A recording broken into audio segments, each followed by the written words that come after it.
자, 여러분 이제 세 번째 시간입니다. 자, 지금은 이제 국제 외교로 넘어가 보는데요. 트럼프 미국 대통령이 WHO가 중국에 편향돼 있다라고 이유를 들어서 자금 지원을 중단하겠다 이렇게 이제 밝혔습니다. 이게 세계적으로 코로나19가 유행 중인 상황에서 WHO 최대 지원국인 미국이 돈줄을 끊는 것이어서 파장이 크다 이렇게 이제 볼 수가 있는데요. 트럼프 대통령은 미국은 매년 4억에서 5억 달러의 자금을 WHO에 지원하고 있는데 중국은 약 4천만 달러 기여에 그치고 있다. 그러면은 뭐 이제 10분의 1 수준밖에 안 되는 거잖아요. 그런데 가장 많은 돈을 내고 있는 미국으로서는 WHO의 잘못을 바로잡을 권리가 있다 이렇게 주장하면서 WHO에 따르면 2020에서 2021년 예산이 약 48억 달러인데 요 중에 미국이 그 중에 한 22%가 된다. 중국은 12%, 일본은 8.6%, 독일이 6.1% 순이다 이렇게 하고 있는데 뭐 이렇게 보면 요거는 좀 계산이 조금 다르네요, 그죠? 네, 계산은 다른데 아무튼 이런 주장들이 이제 부딪힌 겁니다. 근데 WHO가 지금 보니까 미국이 이 5분의 1 이상의 돈을 내기 때문에 미국이 만약에 지원을 끊겠다라고 하면은 그러면은 이제 엄청난 타격을 입게 되는 것이고요. 국제사회에 미치는 파급력도 너무 커요. 이거 그냥 이거 진짜 보면 너무 그냥 막 나가니까 그러니까 뭐 이건 대화가 통하는 부분이 없어요. 이게 보면은요. 이렇게 되면은 이제 앞으로 WHO에 지원 안 받겠다는 얘기네. 미국은 그러겠다는 얘기인 것 같기도 한데 이게 국제기구라는 것을 이렇게 보셔야 돼요. 우리가요. 자, 이걸 한번 말씀드려 볼게요.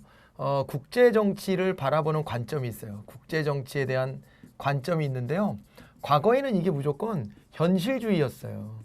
현실주의였던 것을 우리가 이제 자유주의라고 하는 형태로 어떻게 보면 탈바꿈시키려고 노력해왔던 역사가 있죠. 현대사에서는. 그래서 현실주의다 그랬을 때는 이것이 이제 자국의 이익을 무조건 극대화하려고 하는 것이고요. 여기서 이제 힘이다라고 하면 자국의 이제 힘을 키워야 되는데 힘은 군사력, 경제력이에요. 이걸 바탕으로 다른 나라들을 괴롭혀서라도 자국의 이익을 극대화하려고 노력하는 것이거든요. 자국의 이익을 극대화하려고 노력하게 되는 것인데 평화로우려면 자기 혼자 힘이 이렇게 세거나 아니면은요 세력 균형을 이루어야 된대요. 세력 균형 전략. 나 혼자 힘이 안 되면 세력 균형이라도 이루어야 된다. 나랑 같이 할 수 있는 말이에요. 이 우방 국가들을 만들어 가지고 세력 균형을 이루어야 된다. 이렇게 보는 게 여기에서의 평화 유지 전략이에요. 그런데 이렇게 하면 서로 공포가 되잖아요. 일종의 구성의 오류예요. 다 같이 군사력을 키워놓으면 그러면 우리가 나를 지킬 수 있을 것 같지만 저쪽이 더 키우면 나도 더 키워야 되고 그럼 쟤네도 더 키우고 나도 더 키우고 계속 이런 무한 경쟁을 해야 돼요. 이렇게 되기 때문에 그 돈 갖다가 차라리 복지 비용으로 쓴다든가 이렇게 하면 서로 이득이 될 텐데 이 이익이 무너지지 않습니까?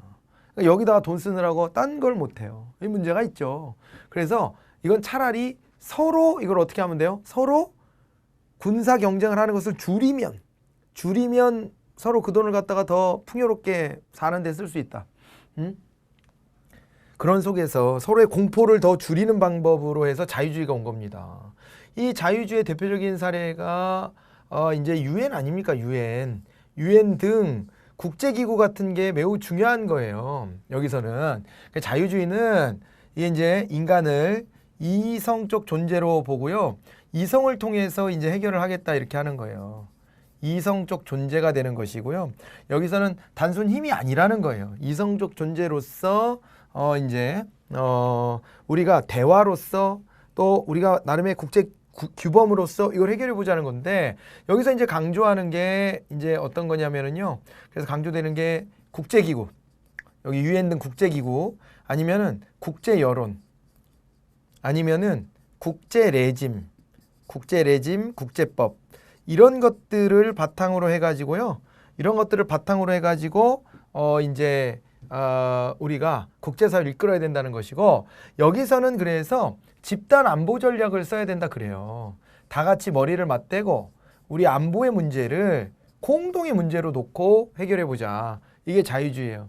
이런 노력들을 엄청 해오고 있는 건데 그거를 트럼프 같은 사람이 하나 등장해가지고 마구잡이로 이런 국제기구를 이제 휘어잡으려고 하는 거예요. 내가 돈 냈으니까 내 맘대로 하겠다 이래버리면 이 논리랑 완전 벗어나요. 이 논리로 가는 거잖아요. 이거밖에 없는 거예요, 머릿속에. 그럼 이 결과가 좋았냐? 이게 1차 세계대전, 2차 세계대전으로 갔던 거 아니에요? 지금 전쟁 나면 다 죽어요. 정말 힘으로 이렇게 계속 할 건가요? 트럼프는 계속 그 방향으로 가고 있어요. 자기네 경제력이 높으니까 다른 나라들 어떻게 해요? 다른 나라들하고의 거래 관계에서도 무조건 무턱대고 우리한테 돈을 더 내라. 이런 식의 전술을 쓰잖아요. 오죽하면 우리는 동맹인 줄 알았는데 방위비를 뭐 우리한테 장사를 하려고 그러잖아요. 미군이 들어와 있는 거 미군이 써야 될 돈보다도 훨씬 많은 돈을 자기네들한테 내려잖아요. 지금 이 문제도 우리가 다뤘었잖아요. 이런 거 보면은 정말 화가 납니다. 이거 이 미국 사람들 책임져야 돼. 이거 계속 이런 식으로 이거 둘 거예요. 이거 이렇습니다. 그리고 자기 대선을 위해서 자꾸 중국을 때리는 거예요. 그 일환이에요. 미국이 예전에 소련을 두들겨 패면서 그러면서 냉전 체제를 확립했던 데가 미국입니다. 미국이 공산주의 팽창을 막고 자기의 영향력을 확보하기 위해서 냉전 체제를 이렇게 조성한 거죠. 어떻게 보면. 그게 이제 여러분들이 보시면 47년도에 이제 그때 보면은 트루먼 독트린 같은 게 있어요. 트루먼 독트린, 마셜 플랜. 이런 것들이 냉전 체제 선언이에요. 선언. 냉전을 하겠다라고 미국이 선언하고 나선 겁니다. 그 당시에도. 근데 지금은 그 소련, 러시아 이쪽보다 중국 쪽으로 확 기울었죠. 왜냐하면 러시아가 좀 국력이 쇠해지고 중국이 치고 올라오니까 자꾸 중국을 때리는 거예요. 그리고 자기 대선 전략에서도 자국민들을 뭉치게 하려면 외부의 적을 하나 상정하는 게 좋으니까 그걸 해놓고 계속 때리는 거야. 그러다가 WHO까지 간 거예요. 그리고 이제 자기가 코로나 대응 잘못한 것을 이걸 갖다 WHO가 이래서 그랬다 라는 식으로 또 어떻게 보면 책임을 전가하려는 이런 측면도 있죠. WHO가 잘했다는 건 아닙니다. 그렇지만 이 방식이 이게 뭐냐 이거예요. 방식이.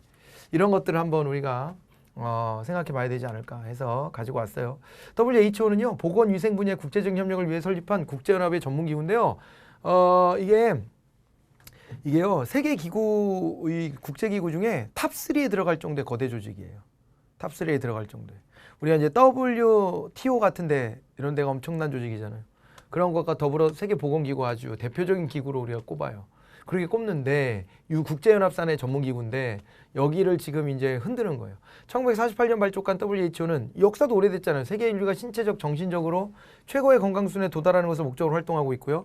중앙검역소의 업무, 연구자료 제공, 유행성 질병 및 전염병 대책, 후원, 그리고 회원국의 공중보건 관련 행정 강화, 확장 지원 등의 업무를 담당합니다. 주요 기관으로 총회, 이사회, 사무국이 있는데 총회는 주요 정책의 결정기관으로 매년 회의를 개최하고 이사회는 30여 명의 보건 전문가로 구성되며 3년마다 새로 선출한다. 우리나라가 뭐 이사국에 선출됐다 이런 얘기들이 나왔고요.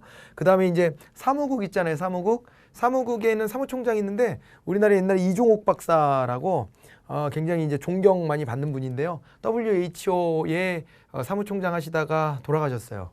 예, 임기 중에 돌아가신 분이 계시기도 합니다. 근데 아무튼 요렇게 이제 구성이 되어 있다는 것도 한번 참고 삼아. WHO는 코로나 전국에서는 굉장히 중요한 국제기구가 되어 있기 때문에 요거 한번 이렇게 같이 들여다보시는 것도 좋겠다 싶어서 소개를 한번 해봅니다. 자, 사우디아라비아에서는요, 미성년자 사형 선고를 금지를 시켰대요. 우리나라도 소년법에 대한 논쟁이 많아요. 우리나라 같은 경우를 한번 좀 소개하려고 했는데요. 우리나라에서는요, 소년법의 연령 규정이 어떻게 되냐면 이렇게 보시면 돼요. 쭉 이렇게 해가지고 0세부터 왜 이렇게 안 반듯하지? 안 반듯하지? 자, 다시 볼게요. 우리나라의 이제 소년법 연령 규정이에요. 다시 한번 시도해 봅니다. 우리나라 소년법의 연령 규정인데 반드시 그려야 될 텐데 아까보단 낫다. 자, 그래서 이게 보면 0세부터 10세, 그리고 여기 14세, 그리고 여기 18세, 여기 19세 이렇게 보셔야 돼요. 소년법에 적용되는 나이는 19세 미만이에요. 19세 미만인데 0에서 10세까지는요. 여기까지는요. 10세 미만까지는 그러니까 9세죠. 여기까지는요. 형사처벌이 안 되고요. 형사처벌 당연히 안 되는 나이고요. 우리 형사 미성년자라 그래서 책임을 물을 수가 없대요. 형사처벌이 안 되고요. 그 다음에 가정법원에 가면 가정법원에서 소년부 사건으로 다루는 게 있어요. 소년부 사건으로 다루는 게 있는데 그거 보호처분이라는 게 있어요. 소년원 보내고 이런 건 우리나라에서 보호처분이라 그래요. 그러니까 형사처벌 받아서 교도소, 소년 교도소 가는 거랑 저 보호처분을 받아서 소년원 가거나 종교시설 같은 데 맡겨지는 거, 이건 다른 처분이에요. 그래서 보호처분이라는 것도 있어요. 이건 가정법원 소년부에서 판단하고, 형사처벌은 형사재판부에서 형벌 부과하고 전과 기록 남기고 이렇게 하는 건데요. 이것도 안 되고 이것도 안 돼요. 이것도 안 되고 이것도 안 되고요. 10세에서 14세까지, 14세 미만까지는요, 요 나이를 촉법소년이라 그래요. 촉법소년인데 법에 저촉되는 행위를 했다 그래서 촉법소년이라고 그러는데, 이 촉법소년의 경우에 형사처벌 안 돼요. 아직까지. 14세 미만은 어떻게 되냐면 형사 미성년자입니다. 이거 13세로 낮추는 법안이 올라갔었는데 이제 국회가 끝났으니까 폐기됐겠죠. 다음번 또 이제 새로 이제 개원하는 국회에서 다시 법안이 올라갈 것 같은 느낌인데, 아무튼 형사처벌은 여기서 안 된다 이렇게 보셔야 되고요. 그런데 뭐는 되냐면은요, 보호처분은 돼요. 여기는 요 가정법원 소년부에 보내져서 보호처분 받는 건데요. 소년원은 갈 수 있어요. 소년 교도소에는 못 가도. 그다음에 14세 이상 18세를 하나를 봐야 되고, 14세 이상 19세까지를 봐야 되는데, 여기가요, 여기는 범죄소년이에요. 잘못을 저지르면 범죄소년이라고 부르는데, 이 범죄소년 같으면요, 형사처벌이 됩니다. 여기는 형사처벌이 가능해요. 이게 가능하고, 그 다음에 보호처분도 가능합니다. 그래서 그 경중을 따져보고 형사처벌 대상으로 삼을지 보호처분 대상으로 삼을지를 결정해야 되는데, 형사처벌 받을 때요, 14세 이상 18세 미만인 경우에는요, 사형이 안 돼요. 여기가 우리나라는 형사처벌 하더라도 사형이 안 되고요, 무기형도 안 돼요. 그 나이가 있어요. 그게 18세 미만인 경우에요. 형사처벌 하더라도 사형과 무기형이 안 되는 나이가 있다. 이렇게 보시면 되고요. 10세 이상, 그 다음에 19세 미만 중에 여기서요, 범죄를 저지른 것까지는 아닌데 가출을 자꾸 하고요, 애들끼리 몰려다니고 공포 분위기 조성하고, 그 다음에 아니면은 술 담배 막 이렇게 하고, 그런 애들 잡으면요, 얘네들 경찰서장에 가정법원으로 보내버려요. 그래가지고 여기는 이제 우범소년이에요. 아직 범죄를 저지른 건 아닌데 우범스럽다 이거예요. 얘네들 보호해줘야 된다 해서 얘들 형사처분은 안 되지만 보호처분의 대상은 돼요. 이런 것들 한번 떠올려 보시면 좋겠습니다. 자, 그래서 우리나라는 이렇게 하고 있는데, 사우디아라비아에서는 이제 국왕이 미성년자에 대한 사형 선고를 금지했대요. 그래서 미성년자에 대한 최고 형량을 소년원 구금 10년으로 제한하도록 했다. 이게 몇 년 전에 이 소년원 구금은 10년 넘지 마라 이렇게 제한했다는 거예요. 우리나라도요, 이게 봐봐요. 이게 어떻게 되냐면 14세 이상 18세 미만이 형사처벌 받을 때 사형이 안 되고 무기형도 안 된다 그랬잖아요. 최장 15년까지밖에 안 돼요. 15년까지밖에. 예, 요 나이대 아이들은. 그래서 그거랑 좀 유사하게 볼 수는 있겠죠. 그래서 이제 10년으로 제한하고 있다가 얘네들은 사형도 안 된다 이렇게 해가지고 이제는 미성년자에 대해서는 사우디아라비아에서는 10년 이하의 이제 구금만 가능해졌다 이렇게 보시면 됩니다.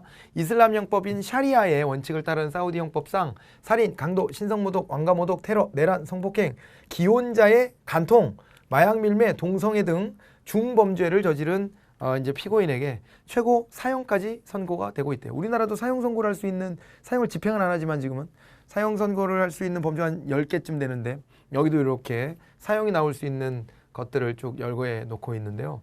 와, 이게 뭐 기혼자의 간통, 이거 되게 무섭네요. 그죠? 종교 계율 때문에 그러겠죠. 그죠? 이렇게 해서 피고인에게 최고 사형이 선고된다 이렇게 되어 있는데, 국제 앰네스티는 앞서 사우디가 2019년 184명의 사형을 집행해서 역대 최다를 기록했다면서 특히 미성년자에 대한 사형 선고 집행을 중단하라고 국제사회에서, 이건 이제 국제 NGO, INGO, 인터내셔널 NGO인데 앰네스티 인권운동하는 데죠. 국제사면위원회라고 우리가 일컫는 곳인데요. 여기에서 이제 이 미성년자에 대한 사형 선고 집행을 중단하라고 이제 촉구했다 이렇게 봐두시면 되겠습니다. 그죠?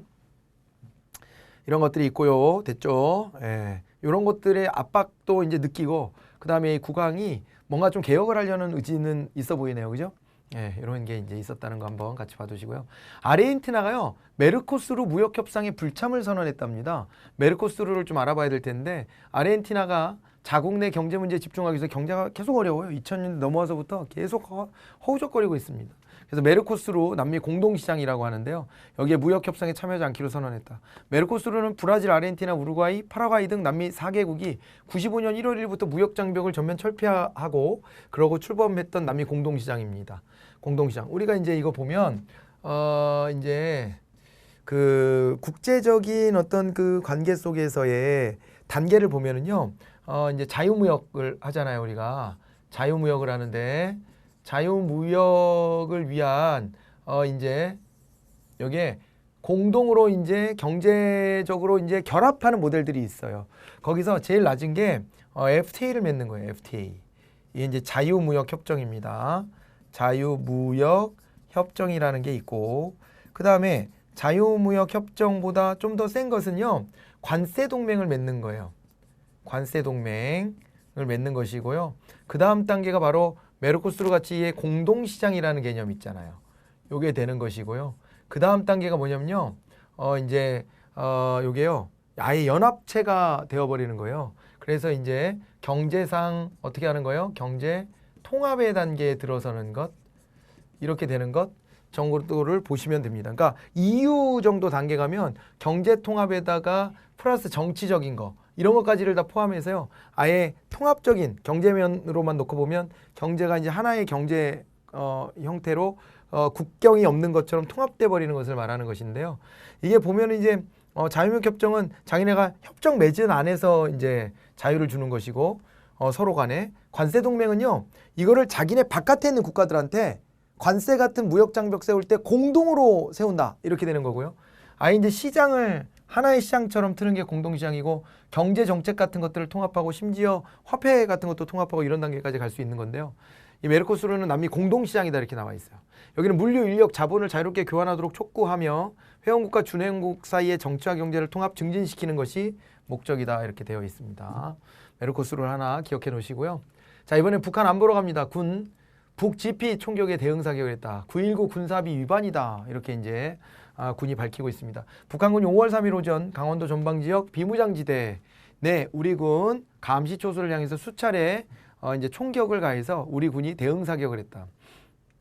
교전 수칙 같은 게 있거든요. 대응 사격을 했다. 근데 합참은 북측 의도와 별개로 이번 행위 자체는 남북이 지상과 해상, 공중에서 군사적 긴장과 충돌의 근원으로 되는 일체 적대행위를 전면 중지키로 한 9.19 남북 군사합의 위반이다. 이렇게 이제 판단을 하고 있고요. 그런데 다만 이게 이제 당시 기상과 북한 동향 등을 고려해 볼 때 오발 사고일 가능성이 높다. 이렇게 이제 보고는 있대요. 예. 그렇게 하고는 있지만은 이것에 대해서 이제 그래도 우리는 교전 수칙이 있으니까 그걸 했는데 이거에 대해서 한쪽에서는 왜 늑장 대응했냐 이런 지적도 있지만 한편에서는 이게 오발 사고라면은 같이 대응 사격을 하지 않았어야 되는 거 아니냐 이런 또 지적도 있기도 합니다. 예, 그래서 요 대목도 한번 봐두시고요. 남북 철도 기반 동해 북부선 53년 만에 복원 추진 그랬는데요. 이제 4.27 판문점 선언 2주년을 계기로 동해 북부선 강릉 제진 구간이 53년 만에 복원 되는 걸로 했습니다. 이게 북한하고의 구간은 아니고 강릉에서부터 좀 위에 구간 철도를 복원하는 거예요. 이제 그래서 이 사업은 남강릉역에서 강릉역을 거쳐 제진역까지 총 110.9km를 잇는 구간이고 그래서 일단은 남한 구간을 하는 거예요. 그래서 이제 단선 전철로 건설되고요. 총 사업비는 약 2조 8,520억이 들어간다.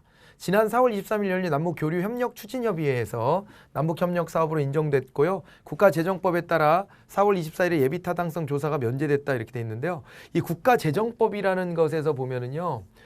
이게 이제 국가 재정 상황에 관련된 전반적인 이제 내용들을 규정하고 있는 법인데 예타 조사가 이제 면제됐다 이렇게 돼 있습니다. 예타 면제 사업을 또 지정하고 있어요. 예타를 한다는 것은 이게 뭐냐면요. 건설 사업 같은 거 할 때 토목공사나 이런 건설 사업 같은 거 할 때 이것이 이제 기준은 이런 겁니다. 기준이 뭐냐면은요. 총 사업비 규모가 이게 총 사업비 규모가 500억 원 이상이고요. 500억 원 이상이고 여기에 이제 국비가 300억 원 이상일 때 이상이다 이렇게 되면 그러면은요 이게 이제 예타를 받게 돼 있어요. 타당성 조사 전에 이제 요때는 예타를 먼저 받고 예타가 통과돼야 이제 타당성 조사를 하는 거예요. 이렇게 넘어가는데 예전에 타당성 조사만 있었던 것에서 이제 예타 제도를 딱 두고 있는 겁니다. 그래서 예타다 그랬을 때는 기재부가 기획재정부 있죠? 기획재정부가 먼저 게이트 키핑을 하는 거예요. 함부로 이거 타당성 조사라고 그러면 지네 사업 다 타당하다고 막 해요. 각 부처들이. 그러니까 기획재정부가 이제 예타를 한번 해서 걸러주는 거예요. 그래서 이걸 할 때, 요걸 할 때요. 예타를 할 때 요거가 지금 이렇게 이제 나눠졌는데 하나가 뭐냐면요. 이게 BC 레이셔라는 걸 하거든요. BC. 이런 거 들어보셨죠? 이게 이제 편익 비용 비율이라고 하는 걸 따져요. 편익 비용 비율이라는 걸 따지는데 이 편익 비용 비율을 이제 베네핏 그리고 이제 코스트 레이셔 이렇게 얘기를 해가지고요. 요걸 이제 BC 레이셔 편익 비용 비율이라 그러는데 요걸 해가지고 이제 1 기준이 되는 거죠. 1보다 크면 해도 되는 사업이고 1보다 안 되면 안 하는 사업이에요. 예타를 해서. 그리고 여기다가 플러스해서 정책적인 판단을 하는 거예요. 정책 판단도 이제 하게 해요. 이래서 편익 비용 비율이 안 맞더라도 할 수 있는 사업들이 있어요. 편익 비용 비율은요. 이것은 이제 이거 KDI 한국개발연구원에서 이걸 담당하고요. 정책적인 판단은 기재부가 이제 맡게끔 하는 것인데 여기서 일부 예타를 면제해 주는 경우가 있어요. 지역 균형 발전이나 남북 교류 협력 이런 것들은 예타가 면제될 수 있어 가지고 이 면제가 됐다 이렇게 보시면 됩니다. 그래 갖고 철도 복원을 추진하는데 다만 이것을 남북 협력 기금에서 꺼내서 써야 될 일이냐? 이거 우리나라 구간을 만드는 건데 우리나라 구간을 만들 때에는 우리나라 구간을 만들 때는 어떻게 되는 거예요? 이거는 건교부가 건설교통부가 해야 될 일 아니냐? 왜 이거를 남북 협력 기금에서 끌어다 쓰냐 이런 이제 문제 제기도 있긴 해요. 예, 왜 이 돈을 아껴두다가 나중에 정작 필요할 때 써야지 남북 교류 협력의 부분에서 딱 써야지 왜 이걸 남한의 철도 연결하는데 이 돈을 갖다 쓰냐라는 비판도 있다는 거. 그런 것도 한번 같이 생각해 보셔도 좋을 것 같고요. 문화 미디어로 갑니다. 채널A랑 TV조선이 진짜 지옥 갔다가 지옥 문턱까지 갔다 왔어요. 조건부 재승인이 됐는데 채널A는 그 이후에 또 압수수색도 받고 이런 일도 있었습니다. 자, 종합편성 채널 종편의 채널A와 TV조선이 가까스로 방송통신위원회 재승인 심사를 통과했습니다. 채널A와 TV조선은 채널 승인 만료 하루 전인 4월 20일 방통위로부터 각각 4년과 3년의 재승인 유효기간이 부여됐습니다. TV조선 점수가 더 낮아가지고 3년이고 채널A는 4년이긴 한데 양사는 선거방송 심의 특별규정 위반으로 인한 법정 제재를 전국 단위 선거별로 약 2건 이하로 유지하라고 했고 방송 심의 규정 위반으로 인한 법정 제재를 5건 이하로 유지해야 하는 조건을 부여받았다. 이게 방송국은요. 방송국이나 이 미디어는 방송통신과 관련해서는 방송통신위원회라고 대통령 직속의 위원회가 있어요. 장관급 위원회가. 그래서 그 위원회가 사실상 이제 하나의 관청처럼 행정관청처럼 이제 움직이게 되는데 거기에서 이제 어떻게 된 거예요? 거기에서 이런 심사를 받게 되어 있어요. 그래서 제재도 받고 그래요. 그래가지고 뭐 여러 번 뭐 잘못된 사실을 알리고 뭐 이런 것 때문에 또 이제 뭐 잘못된 표현 같은 게 나오고 그것 때문에 이제 점수가 까여가지고 이제 이렇게 이런 이제 4년 3년의 재승인 유효기간이 부여가 됐다 이렇게 이제 보시면 되고 이 심사를 받아서 이렇게 됐고요. 그래서 앞으로 이런 거 제재를 덜 받아야 돼 이런 얘기를 하고 있는 거죠. 그러니까 유튜브 같은 데는 이런 제재도 없기 때문에 진짜 막 나가는 거예요. 그런 거랑 좀 비교해 보면 차이가 좀 있다는 것을 알 수가 있고요. 채널A는 특히 최근 취재기자와 검찰 간의 유착 의혹 검증 그리고 수사 결과에서 방송의 공정성 문제가 있는 것으로 확인되면 재승인은 취소할 수 있다는 철회권 유보 조건을 달았다. 그러니까 최근에 유시민 노무현재단 이사장을 이제 혐의를 뒤집어 씌워서 지금 감옥에 있는 사람한테 뇌물 줬다고 인정해라. 그렇게 해라. 그러면은 그 뒤는 우리가 알아서 한다. 이런 녹취록이 나왔어요. 채널A 기자가요. 그 녹취의 당사자고요. 녹취를 당한 거죠. 그래서 누군가한테 제안을 했어요. 안 그러면 당신 검찰 누구 목소리도 들려주면서 이 사람한테 찍혀가지고 가족들까지 다 작살난다. 그러니까는 순순히 말 듣고 여기서 이 진술만 한번 해줘라. 돈 줬다고 해라. 그럼 그 다음 우리가 알아서 한다. 엄청난 사건이 벌어졌어요. 요즘에 최근에 한명숙 전 총리도 이런 식으로 감옥 보냈다라는 의혹이 지금 불거지고 있어서 2년이나 감옥을 갔다 왔는데 이렇게 혐의도 없는데 본인은 억울하다. 난 돈 받은 적이 없다라고 했는데 한 건은 무죄가 됐는데 또 한 건 해가지고 결국에는 감옥 갔거든요. 그래서 그 검찰이 자꾸 나를 괴롭히고 그래서 내가 어쩔 수 없이 그렇게 진술했지만 법정에서는 아니라고 내가 말할 거다. 그리고 진짜로 그 당사자는 돈 준 적 없는데 검찰이 나한테 하라고 해서 시켜서 했다. 이렇게 했는데 그런데 유죄 실형 2년 선고받고 감옥 갔다 왔어요. 이렇게 됐는데요. 이런 일도 지금 같은 맥락에서 얘기되는 게 있어서 이게 검찰개혁 등등 우리 사회의 파장이 굉장히 클 것 같습니다. 예. 그래서 그걸 같이 지켜보시는데 이 사건도 이제 채널A에 대해서 그래서 검찰이 이게 진짜 사실이냐? 그러고 이제 가서 압수수색했는데 이 언론 기자들은 언론 탄압이라고 주장하고요. 그러면서 압수수색하러 들어가서 못 건져왔대요, 검찰은. 근데 둘 다 지금 혐의자 아니에요? 혐의자? 이 언론 탄압인가요? 글쎄요. 저는 그런 생각 안 드는데. 기자들이 이런 걸로 언론 탄압이라고 우리 압수수색하면 안 돼요. 이렇게 막는 거 모르겠습니다. 모르겠고 당사자들은 뭐 막을 수 있다라고 보더라도 검찰이 그걸 갖다가 강제로 뚫고 들어가지 않고 거기서 실랑이를 벌이고 있는 장면도 좀 낯설게 보였고요. 제 눈에는. 이게 31년 만에 이게 진행됐다는 것이 중요한 게 아니라 건이 달라요. 이거는 무슨 뭐 독재 정권이 진짜 언론 탄압 목적으로 들어간 게 아니잖아요. 누가 봐도. 이게 지금 녹취가 다 공개가 된 마당에 이걸 언론 탄압이라고 할 수 있나 싶은데 기자협회 같은 데에서는 언론 탄압하지 말라고 뭐 발표를 했더라고요. 저는 아무튼 동의는 좀 안 됐습니다. 저 개인적으로는. 여러분들 판단은 다를 수 있겠지만 저는 그랬고 그 다음에 검찰도 능동적인 것 같은 느낌은 안 줬어요. 적극적으로 뭔가 그 녹취록이나 관련된 것들을 찾아내려고 하는 그런 노력이 되게 돋보이지는 않은 것 같더라고요.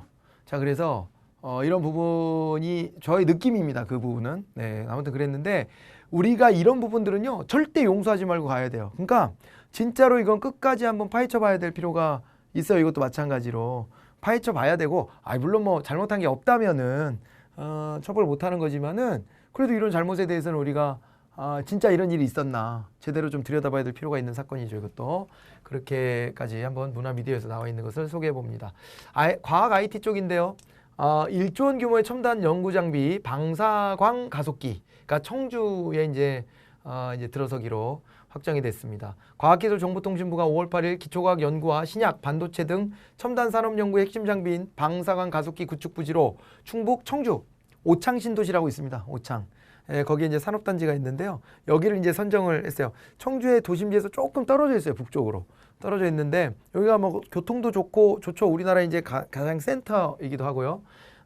그렇게 되는데 나주하고 경쟁인데 나주는 이제 지역균형 발전을 가지고 많이 이제 호소를 했는데 약간의 차이로 나주보다 이제 청주가 낫다 이렇게 이제 결정이 됐대요.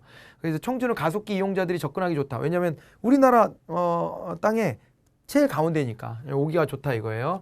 교통망이 뛰어나고 인근에 연구 산업단지가 밀집돼 있죠. 그 주변에 뭐 대덕 연구단지라든가 뭐 이런 데도 있으니까요, 그죠? 그리고 오송 연구단지 이런 데들 다 있으니까. 그래서 인근에 연구 산업단지가 밀집돼서 가속기 부지로 최적의 장소라는 평가가 있었고요. 총 사업비 1조 원이나 투입되고, 그다음에 생산 유발 효과는 6조 7천억 원 내 예상된다는 전망이 나오면서 각 지자체 간의 치열한 유치전이 전개가 됐었다 이렇게 보시면 됩니다. 방사광 가속기가 뭔지는 좀 알아야 될 거 아니에요. 우리가 전자를 빛의 속도에 가깝게 가속해서 그래서 태양빛 밝기의 100억 배에 달하는 밝은 빛을 만들어내어 나노 세계에서 일어나는 현상을 관찰할 수 있는 장치라는 거예요. 이 나노 기술과 관련됐다는 거예요. 기존 현미경으로 볼 수 없는 단백질 구조나 찰나의 세포 움직임 같은 것들을 생생하게 볼 수 있다. 빛을 이 태양빛 밝기의 100억 배니까 어마어마한 거죠. 그래서 첨단 반도체 공정과 신약 개발 등 다양한 산업 부문에 활용하는 필수적인 첨단 장비를. 신약 개발로 뭐 타미플루라든가 아니면은 뭐 저거 있잖아요.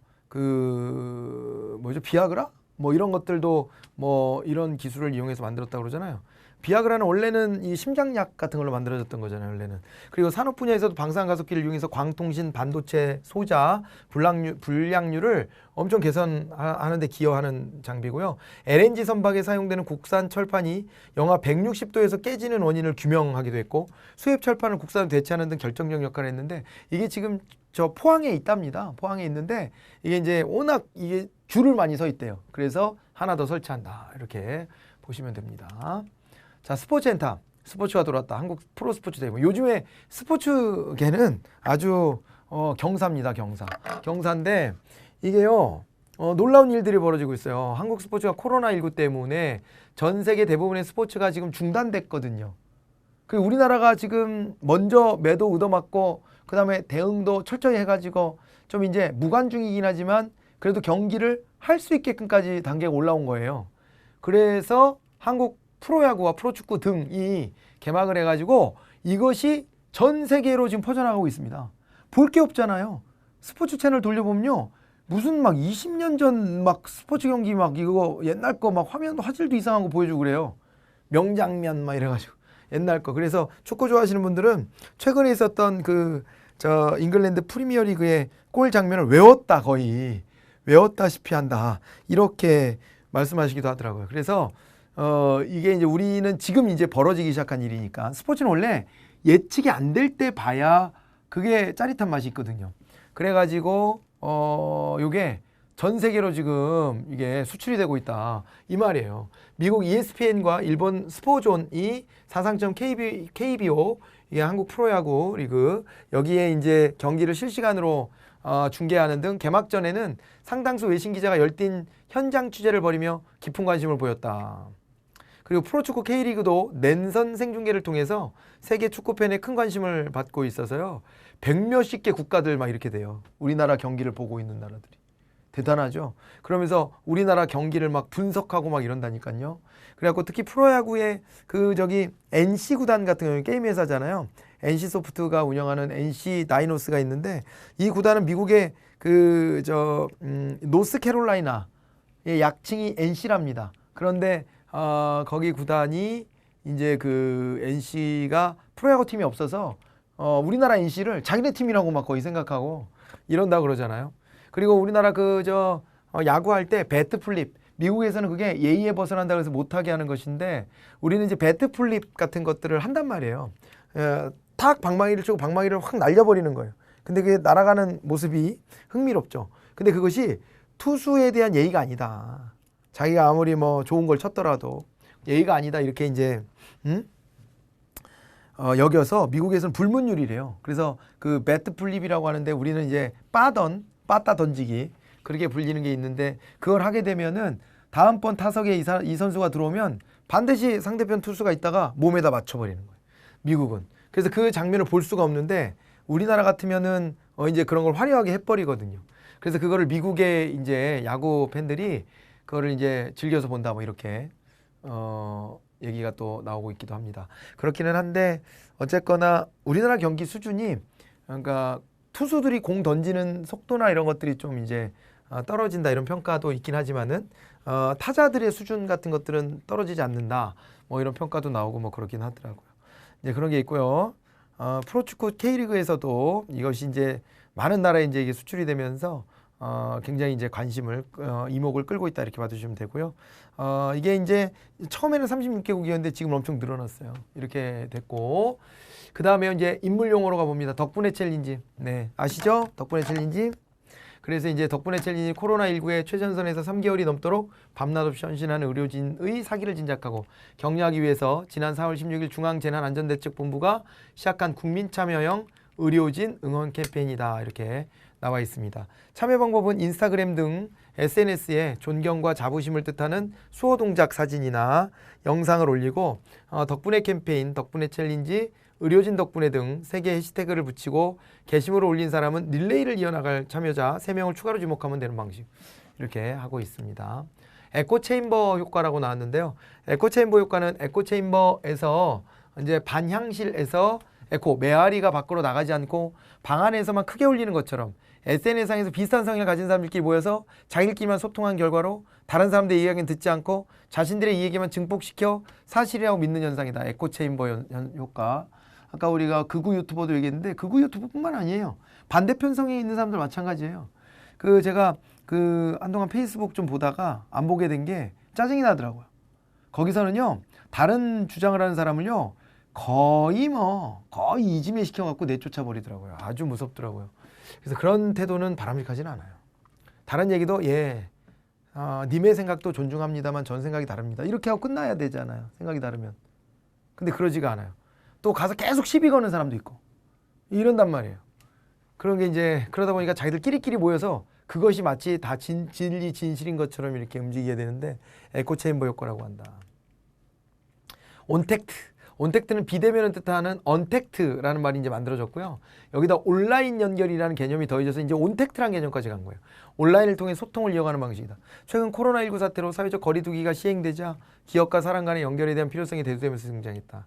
그래갖고 온라인을 통한 전시회, 공연 이런 게 늘어나고 있고요. 집콕 생활에 지친 이들을 위한 유명인들의 다양한 챌린지가 공유되며 온택트 문화가 확산됐다 이렇게 되어 있는데요. 그런데 다만 이것이 말이죠. 온택트 문화가 이제 이것이 코로나 사태 때 잠깐 있고 말 건 아닌 것 같아요. 지금 이제 이후에는 생활 습관이 달라지면서 새로운 생활 패턴이 나타나지 않겠냐. 온택트라는 것이 자리 잡을 것 같다. 그래서 포스트 코로나 이후의 시대를 준비해야 된다. 이런 얘기들까지 나오고 있는 형국입니다. 온택트라는 개념 받으시고요. 라마단은 많이 들어보셨죠? 라마단은 아랍어로 더운 달을 뜻하고 그리고 이슬람력에서의 9월달, 더운 달이다. 이슬람력에서 9월은 천사 가브리엘이 무함마드에게 코란을 가르친 신성한 달이고 하이슬람 신자에게 부여된 5가지 의무, 신앙 고백을 하고 기도를 하고 희사하고 그다음에 성지순례하고 단식 중 하나인 단식을 하는 기간 이렇게 되어 있는데 이제 단식을 이제 버리는 거죠. 단식을 하는 기간이다 이렇게 보시면 됩니다. 그렇게 하고 이 기간에 이슬람교도는 일출에서 일몰까지 의무적으로 금식을 해야 되고 날마다 5번의 기도를 하고 라마단 기간에는 음식뿐 아니라 음료, 흡연, 성행위 등이 모두 금지된다. 라마단 기간 굉장히 큰 이 종교 행사 기간이다 이렇게 보셔야 됩니다. 자, 그리고 이제 핫 시사로 한번 넘어가 보겠습니다. K방역 세계적 주목을 받고 있죠. K방역이라는 이름 붙였어요. 우리 K-팝 뭐 이런 거 얘기하는 것처럼 K방역이 세계적 주목을 받고 있는데 문 대통령이 포스트 코로나를 이제 얘기하기 시작했습니다. 정부에서 이제 이걸 준비하자 이런 얘기들을 많이 하고 있는데 외교부는 지난 4월 27일 코로나19 대응 국제방역협력 총괄 태스크포스를 출범시켰습니다. 태스크포스라고 하는 것은 이제 각 부처에서 이제 부처 아니면 이 조직 내에 여기 과 뭐 이런 단위들이 있잖아요. 국과 이런 데에서 필요한 사람들을 뽑아내 가지고 별도의 팀 형태를 구성해 주는 거예요. 그래서 이 과업을 해결해라 라고 해서 따로 기존에 하던 일에서 빠져나와서 이쪽 태스크포스로 파견 와서 그 관련된 업무를 보게 하는 것인데 그런 형태의 조직인데 태스크포스를 출범하고 K방역을 전수하고 있다. 5월 10일까지 미국과 유럽 등 선진국을 포함해서 66개국 23개 국제기구에 코로나19 방역 노하우를 전수했다. 250회에 걸쳐서 국제방역 협력 활동을 진행했다. 뭐 이런 겁니다. 우리나라가 완전 표준이니까요. 지금 산업통상자원부 국가기술표준원은 초중고등학생 대상의 표준교육 사업에 감염병 K방역 모델 국제표준화, 4차 산업혁명시대 표준, 표준과 안전, 표준과 진로 등 K방역 국제표준화 내용을 포함한다 이렇게 되어 있고요. 표준교육 사업이라고 하는 게 이게 뭐냐면은요, 표준인식을 확산하고 미래 표준인재를 양성하는 프로그램이래요. 한번 알아두시고요. 용어 중심으로. 문 대통령이 취임 3주년을 맞았습니다. 그래서 특별연설을 했는데요. 질병관리본부를요, 질병관리청으로 승격시켰대요. 이 질병관리본부는 노무현 정부 때 이제 처음 만들어져서 문재인 정부 때는 질병관리본부장을요 1급 상당 공무원에서 이제 차관급 공무원으로 승격을 시켰고요. 그리고 이제 거기에 이어서 아예 질병관리청으로 승격하겠다. 부처청이라고 그러잖아요, 우리가. 부처청 중에 청이 되는 거니까 본부보다는 급이 올라가는 거예요. 보건복지부의 복수차관제도 도입. 우리나라 복수차관제가 있거든요. 복수차관제가 있는데 원래 차관은 한 명이 원칙이에요. 근데 2명을 두고 있는 데들이 있어요.